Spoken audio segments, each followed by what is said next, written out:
When I'm not internet deep diving through the Nature's Metal subreddit, I like to answer questions that I get on YouTube, so let's get to it.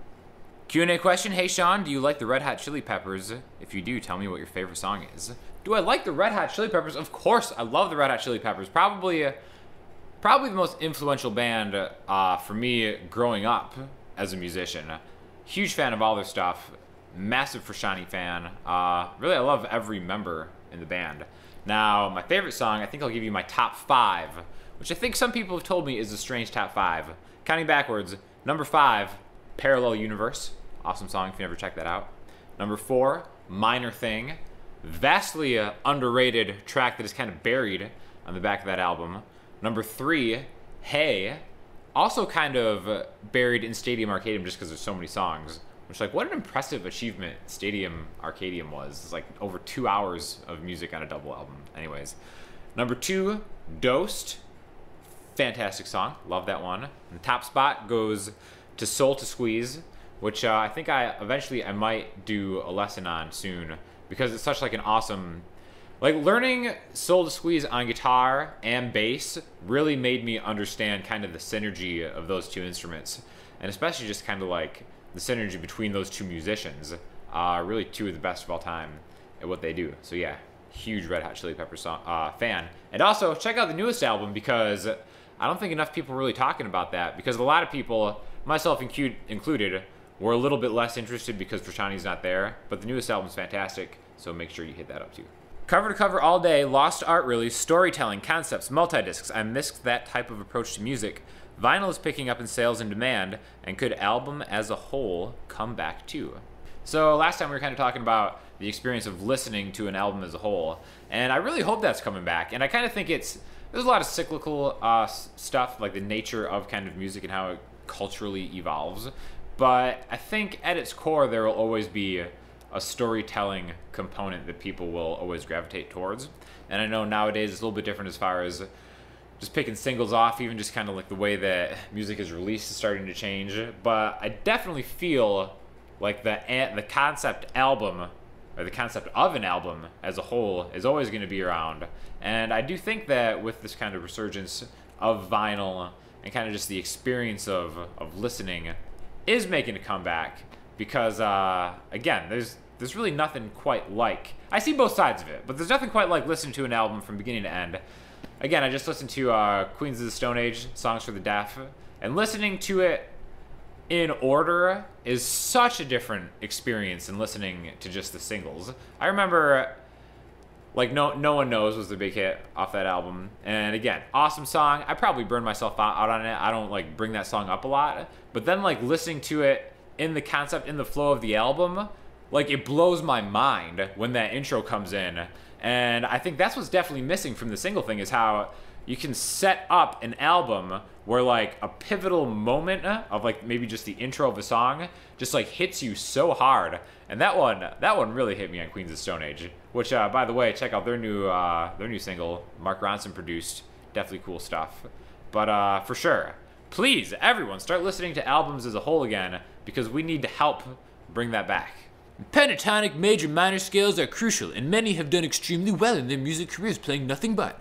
The last thing a budding guitarist needs is being deluged with a lot of theory.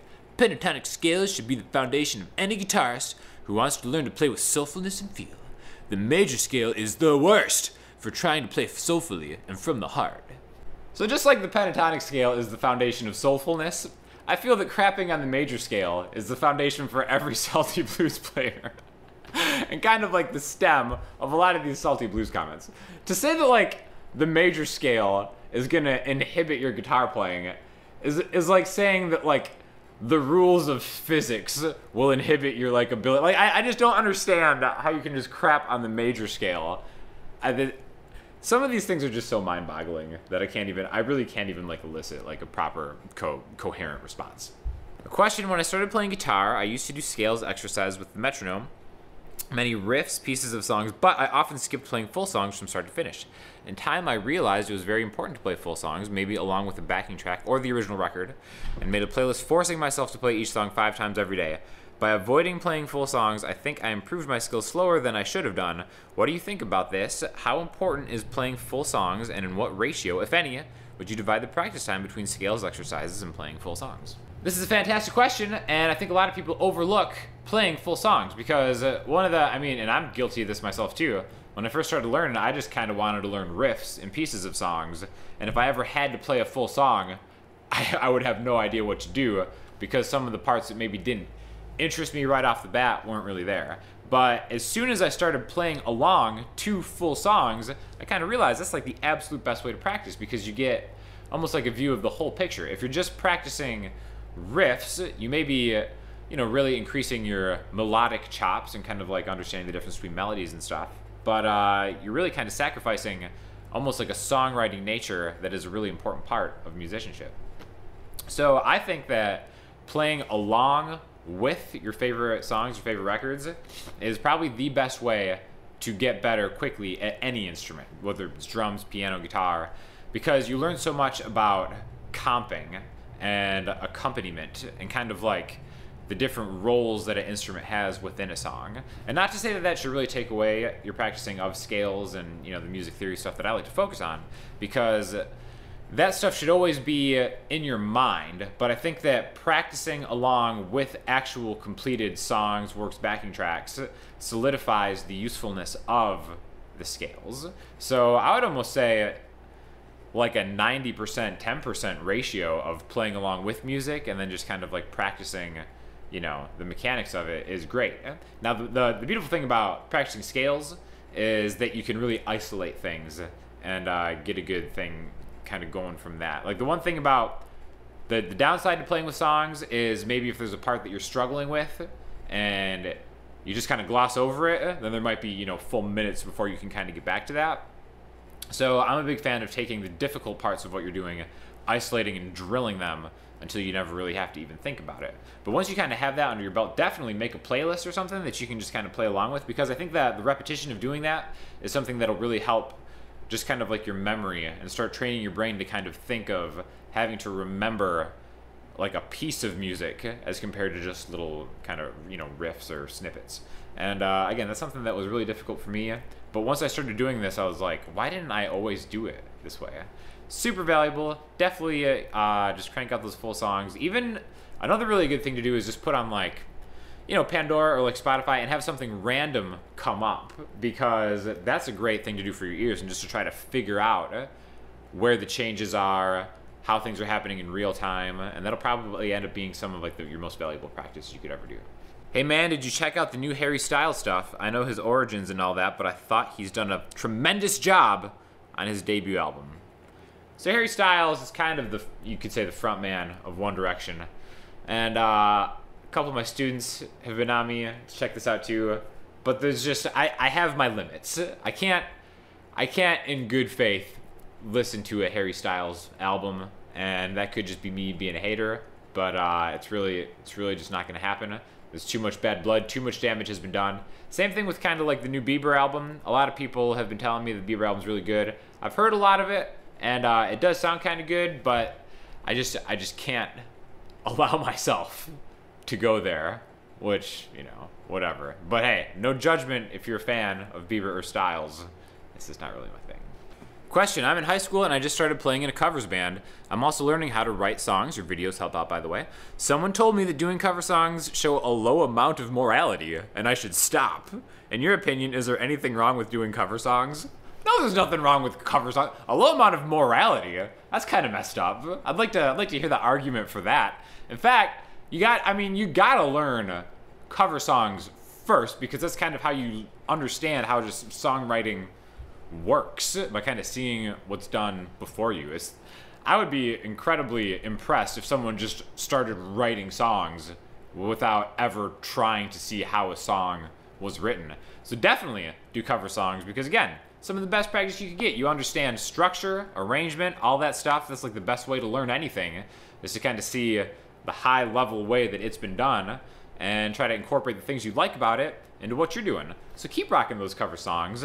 Leave those haters at home. Cover low amount of morality, please. How do you feel about 9 Inch Nails and Marilyn Manson, and why is Trent the single best artist of the last 30 years? Seriously though, how do you feel about Rocksmith? Do you think it's a good teaching tool or just for fun? I've been playing for a year with Rocksmith and can only play 3-4 songs that I've learned from it, but I think that is largely from a lack of focused practice schedule outside of the game. So this is a 3-part question. What do I think of Reznor, Marilyn Manson, and Rocksmith? So Trent Reznor, let's not get a little too carried away. Greatest artist of the last 30 years. Hey, I love Trent Reznor. I like 9 Inch Nails. I kind of appreciate the direction that he's going. Definitely, you should check out a lot of his YouTube interviews because he's like a super thoughtful guy. And his infatuation with synthesizers is something that is of just pure legend that I kind of just like love experiencing. Marilyn Manson, I never really totally got into. A little too glam rock weird for me. Not a lot of musical substance that I personally appreciated. Again, this is my own opinion. Not really hating on the guy. Just never really got into it. And Rocksmith. So if you don't know what Rocksmith is, it's that video game where you actually use a real guitar. And it's kind of like Rock Band, but you're actually playing a guitar and playing the notes along. I've only played it once, and I got incredibly frustrated with it because the song that I was playing at one of my students' house was Knights of Sidonia by Muse. And I'm like, oh, I know how to play this. But the way that they wanted me to play it was different than the way that I played it. So I was like failing miserably at it, but I was like rocking it out so hard. So I was like, screw you, Rocksmith, this is stupid. But anyways, I think there is a little bit of a novelty aspect to it. I mean, if you're doing it and it's helping you, like that's awesome, that's fantastic. If it's getting you to pick up a guitar and play, that's cool. But I think so much of learning the instrument is focusing more on what you're hearing as compared to what you're seeing. So any of those kind of visual aids, possibly musician being one, not that I really know about those, but like that, Rock Band, Rocksmith, those kind of things where you're like seeing a visual thing, I think you're kind of missing out on the critical component, which you're not. You know, to me, the goal of learning an instrument is to train your ears and create that synergy between, you know, what your brain is doing and what your hands are kind of like, you know, manifesting as compared to kind of like seeing it on a screen and just trying to do it that way. So, again, I'm 100% aware that I am not well-versed in Rocksmith. It just kind of seemed a little bit like a novelty to me. I'd love to know your opinion on Maroon 5. I love songs about Jane, but since then they've massively sold out. Your Kings of Leon comments got me thinking. Yeah, so last week I was talking about Kings of Leon and how their first album was awesome and everything else was kind of like a, you know, they sold their soul to the Kings of Pop. And I do vividly remember when Maroon 5 came out, and I was kind of like, you know, these guys are pretty cool. The It's Getting Harder to Breathe one, that was like a heavy song for pop radio back then. And you're definitely right. Since then, they've kind of become massively successful. Some would say they've sold out. Again, they haven't really been on my radar. However, Sugar is probably one of my guilty pleasures, which I need to make another guilty pleasures video with Ian or maybe Justin sometime soon. So that's coming out. But that is definitely going to be the listening homework for this week is off Maroon 5's first album, Secrets, which is definitely kind of like a cool chill vibe that they have going that I kind of feel that'd be cool if they explored more. But hey, whatever. Again, I'm not hating on Maroon 5. They've been massively successful. Good for them. Making a living out there, killing it. But I definitely prefer that first album, just like I do with a lot of these bands. So check that out. Let me know what you think. And if you have any more questions or comments or concerns, hit me up on Instagram, Twitter, the comment section of the website, and I'll talk to you guys soon. Thanks a lot.